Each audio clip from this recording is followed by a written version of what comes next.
Les États-Unis et l'Iran auraient reçu le cadre d'un plan pour mettre fin aux hostilités, un jour après que le président Donald Trump a menacé de faire pleuvoir l'enfer sur Téhéran s'il n'atteignait pas un accord, bien que l'Iran ait déclaré qu'il ne rouvrirait pas le détroit d'Ormuz dans le cadre d'un cessez-le-feu temporaire.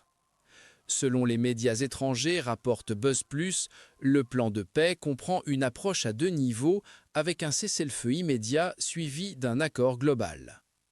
Le chef de l'armée pakistanaise, le maréchal Asim Mounir, a été en contact toute la nuit avec le vice-président américain J.D. Vance, l'envoyé spécial Steve Witkoff et le ministre iranien des Affaires étrangères Abbas Araghchi, a déclaré lundi une source familière aux propositions. L'Iran ne rouvrira pas le détroit dans le cadre d'un cessez-le-feu temporaire, a déclaré lundi un haut responsable iranien à Reuters, ajoutant que l'Iran n'accepterait pas de délai tout en examinant la proposition.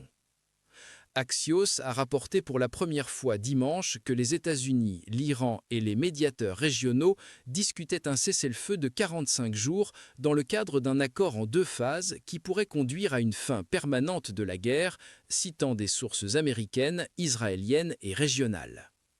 Dans un message rempli de mots durs sur sa plateforme Trust Social dimanche, Trump a menacé de nouvelles attaques contre l'infrastructure énergétique et de transport iranienne si l'Iran ne parvenait pas à conclure un accord et à rouvrir le détroit d'ici mardi.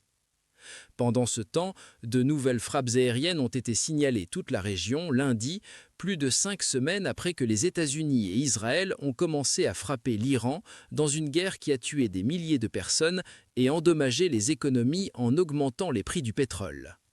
L'Iran a répondu aux attaques en fermant effectivement la voie navigable d'Ormuz, un canal pour environ 1/5 de l'approvisionnement mondial en pétrole et en gaz naturel, et en attaquant Israël, les bases militaires américaines et l'infrastructure énergétique autour du Golfe.